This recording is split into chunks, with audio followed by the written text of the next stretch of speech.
पंजाब के दिल में एक नए धर्म ने जन्म लिया, सिख धर्म। 15वीं शताब्दी में गुरु नानक देव जी द्वारा स्थापित सिख धर्म भारत में बड़े आध्यात्मिक और सामाजिक बदलाव के समय उभरा। गुरु नानक अन्याय और पाखंड को देखकर बहुत परेशान थे और उन्होंने सच्चाई और ज्ञान का रास्ता खोजा। एक ईश्वर में विश्वास पर आधारित उनकी शिक्षाएं सभी तरह के लोगों के दिलों तक पहुंची। गुरु नानक का संदेश धार्मिक सीमाओं से परे था। उन्होंने प्रेम, करुणा और समानता का एक सार्वभौमिक संदेश दिया। उनकी शिक्षाओं ने ईमानदारी से जीने, निस्वार्थ सेवा और ईश्वर के स्मरण के महत्व पर जोर दिया। सिख धर्म अपनी शुरुआत से ही आशा की किरण बना रहा, सभी प्राणियों के अधिकारों की वकालत करता रहा। गुरु नानक की विरासत उनके उत्तराधिकारियों 10 सिख गुरुओं के माध्यम से जीवित रही। प्रत्येक गुरु ने सिख धर्म के विकास में योगदान दिया, अपने अनुयायियों का मार्गदर्शन किया और इसकी नींव को मजबूत किया। उन्होंने आध्यात्मिक विकास, सामुदायिक सेवा और उत्पीड़न के खिलाफ खड़े होने के महत्व पर जोर दिया। सिख धर्म का जन्म भारतीय इतिहास में एक महत्वपूर्ण क्षण था। इसने आध्यात्मिकता पर एक नया दृष्टिकोण प्रदान किया, व्यक्तिगत अनुभव और नैतिक आचरण पर जोर दिया। समानता और न्याय के सिद्धांतों में निहित सिख धर्म ने भारतीय उपमहाद्वीप के सामाजिक और राजनीतिक परिदृश्य को आकार देने में महत्वपूर्ण भूमिका निभाई। सिख धर्म अपनी अलग पहचान रखते हुए हिंदू धर्म के साथ एक गहरे संबंध साझा करता है। दोनों धर्मों की उत्पत्ति भारतीय उपमहाद्वीप में हुई और सदियों से साथ साथ रहे हैं। इस निकटता के कारण सांस्कृतिक प्रथाओं, सामाजिक संरचनाओं और यहां तक कि धार्मिक अवधारणाओं का आदान प्रदान हुआ। सबसे स्पष्ट संबंधों में से एक कर्म और पुनर्जन्म में साझा विश्वास है। हिंदू धर्म और सिख धर्म दोनों ही जन्म, मृत्यु और पुनर्जन्म के चक्र पर जोर देते हैं, जो पिछले जन्मों में किसी के कार्यों से निर्धारित होता है। यह साझा विश्वास प्रणाली दोनों धर्मों में नैतिक आचरण और आध्यात्मिक मुक्ति की खोज की नींव बनाती है। इसके अलावा सिख धर्म एक ऐसे समाज में उभरा जो हिंदू परंपराओं और दर्शनों से गहराई से प्रभावित था। सिख गुरुओं ने एक अलग धार्मिक पहचान स्थापित करते हुए मौजूदा सांस्कृतिक मानदंडों और प्रथाओं को अपनाया। इसके परिणाम स्वरूप योग, ध्यान और भक्ति संगीत जैसे तत्वों को सिख प्रथाओं में शामिल किया गया, हालांकि अनूठी व्याख्याओं के साथ। हालांकि दोनों के बीच अलग अलग धार्मिक मतभेदों को स्वीकार करना महत्वपूर्ण है। सिख धर्म जाति व्यवस्था, मूर्ति पूजा और उस समय हिंदू धर्म में प्रचलित कर्मकांडों का कड़ा विरोध करता है। गुरु नानक की शिक्षाओं ने पुरोहित वर्ग के अधिकार को चुनौती दी और ईश्वर तक सीधी पहुंच की वकालत की।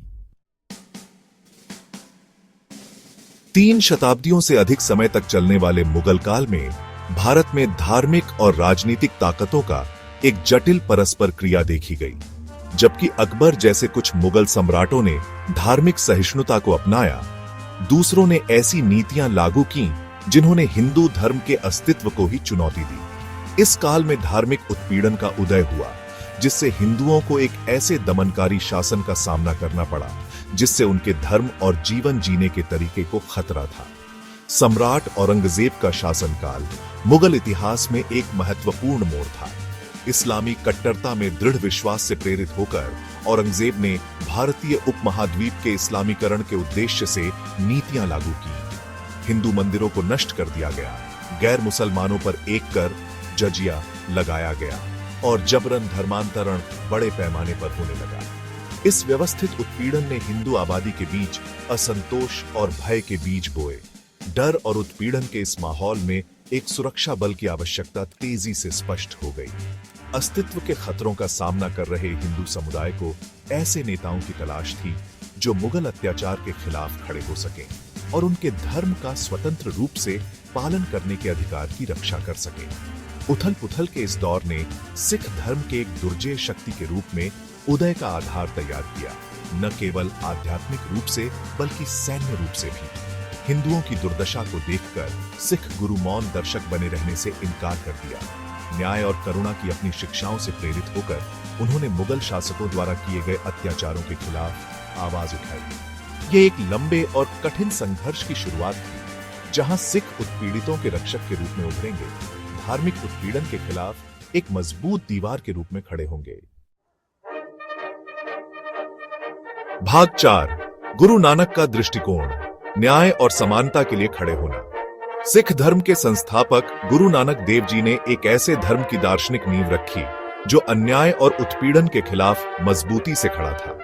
समानता, करुणा और धार्मिक आचरण के सिद्धांतों पर केंद्रित उनकी शिक्षाएं मुगल शासन के तहत पीड़ित लोगों के साथ गहराई से प्रतिध्वनित हुई। गुरु नानक का दृष्टिकोण धार्मिक सीमाओं से परे था। वह मानवता की एकता में विश्वास करते थे, इस बात पर जोर देते थे कि ईश्वर की नजर में सभी प्राणी समान हैं। इसने प्रचलित सामाजिक पदानुक्रम और जाति व्यवस्था की भेदभावपूर्ण प्रथाओं को चुनौती दी, जो उस समय भारतीय समाज में गहराई से व्याप्त थी। समानता का उनका संदेश शब्दों से परे था। गुरु नानक के अपने जीवन ने उनकी शिक्षाओं का उदाहरण दिया। उन्होंने निडर होकर शक्तिशाली लोगों को चुनौती दी, धार्मिक पाखंड पर सवाल उठाए और हाशिए पर रहने वालों के अधिकारों की वकालत की। न्याय के प्रति उनकी अटूट प्रतिबद्धता ने एक ऐसे समुदाय के लिए बीज बोए जो अपने साहस और उत्पीड़ितों के लिए खड़े होने की इच्छा के लिए जाना जाएगा। गुरु नानक की विरासत बाद के सिख गुरुओं के साथ प्रतिध्वनित हुई, जिन्होंने उनके दृष्टिकोण को बनाए रखा। उन्होंने अपने अनुयायियों में सामाजिक जिम्मेदारी की एक मजबूत भावना पैदा की, उनसे धार्मिकता के लिए लड़ने और कमजोरों की रक्षा करने का आग्रह किया। सामाजिक न्याय पर इस जोर ने सिख धर्म के ताने बाने को आकार दिया, इसे एक ऐसी शक्ति में बदल दिया जिसने न केवल करुणा का प्रचार किया, बल्कि कमजोर लोगों का सक्रिय रूप से बचाव भी किया। भाग 5 खालसा का उदय, धर्म के योद्धा। एक आध्यात्मिक आंदोलन से कमजोरों की रक्षा करने में सक्षम एक दुर्जय बल के रूप में सिख धर्म का विकास 10वें सिख गुरु गुरु गोबिंद सिंह जी के साथ अपने चरम पर पहुंच गया। मुगल अत्याचार से बढ़ते खतरे को पहचानते हुए और अपने पूर्ववर्तियों के बलिदानों से प्रेरित होकर गुरु गोबिंद सिंह जी ने 1699 में खालसा की स्थापना की। खालसा, जिसका अर्थ है शुद्ध, सिख धर्म के भीतर एक अलग क्रम था, जिसकी विशेषता मार्शल आर्ट के प्रति प्रतिबद्धता, अटूट साहस और उत्पीड़ितों की रक्षा के प्रति समर्पण था। गुरु गोबिंद सिंह जी ने खालसा में कर्तव्य की एक मजबूत भावना पैदा की, उनसे न्याय और धार्मिकता को बनाए रखने का आग्रह किया, यहां तक कि अपने जीवन की कीमत पर भी। खालसा के निर्माण ने सिख इतिहास में एक महत्वपूर्ण मोड़ ला दिया। इसने आध्यात्मिक भक्ति के लिए जाने जाने वाले समुदाय को एक शक्तिशाली शक्ति में बदल दिया, जो खुद को और दूसरों को उत्पीड़न से बचाने में सक्षम थी। खालसा योद्धा अपनी विशिष्ट पोशाक और अपने धर्म के प्रति प्रतिबद्धता से आसानी से पहचाने जाने वाले उत्पीड़ितों के लिए आशा का प्रतीक और मुगल शासन के लिए एक कठिन चुनौती बन गए। खालसा का प्रभाव युद्ध के मैदान से परे था। गुरु गोबिंद सिंह जी का दृष्टिकोण केवल योद्धा बनाने से कहीं आगे था। उनका उद्देश्य ऐसे व्यक्तियों का पोषण करना था जो आध्यात्मिक रूप से प्रबुद्ध और शारीरिक रूप से मजबूत हो, जो संत सिपाही, योद्धा संत के सिख आदर्श को मूर्त रूप दें। आध्यात्मिक विकास और सामाजिक जिम्मेदारी के प्रति यह दोहरी प्रतिबद्धता खालसा की पहचान बन गई, जिसने उन्हें कमजोरों के रक्षक और न्याय के रक्षकों के रूप में अलग किया।